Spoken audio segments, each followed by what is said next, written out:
Hi guys! Talo muna tayo sa aking mga pananim ngayong summer. So ayan, unahin na natin ang ating kaibigang talong. 'Di ba? So ayan, may bunga na, nakaani na ako ng isa. Ayan pa may maliit at saka madami pang mga bulaklak. At eto naman ang aking sili. Maanghang po yan. Ayan, may mga bunga na rin. At ayan, madami pa rin nakaabang sa taas. Sana mahaba-haba pa ang summer. Ito naman ang aking okra. Ayan ang aking okra pero wala pa siyang tanim. Sana mamunga rin ng marami. Meron din ako dito pang isa pang okra. At ito nga po pala ang kangkong sa Alemanya. Ayan, napakapapayat. Pinapalaki-laki ko pa bago ko anihan. Ayan, mga kangkong po yan. At ito naman ang aking melon pero wala pang bunga. At mapunta naman tayo sa kalabasa. Ayan.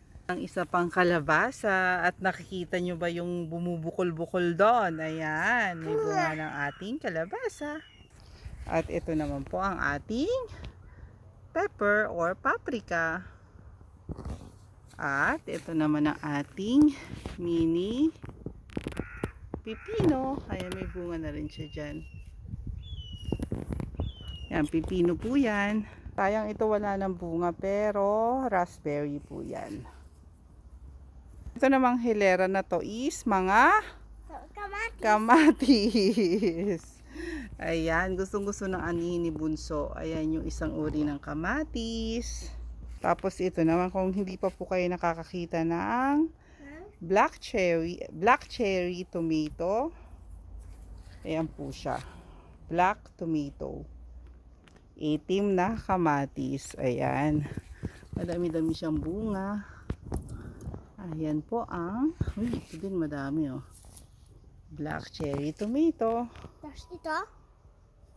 Ito, kinain mo ni. Na tayo makipakita ang bunga. Yung isa na lang. Ayan, mag-aani si Bunso. Oh, sige na, kunin mo na, dali. Yeah. Oops, ala. Ayan. Yan, inani na ni Bunso ang tomato. Yan po ang aming mga pananim. Maraming salamat po sa panonood at God bless everyone. Bye!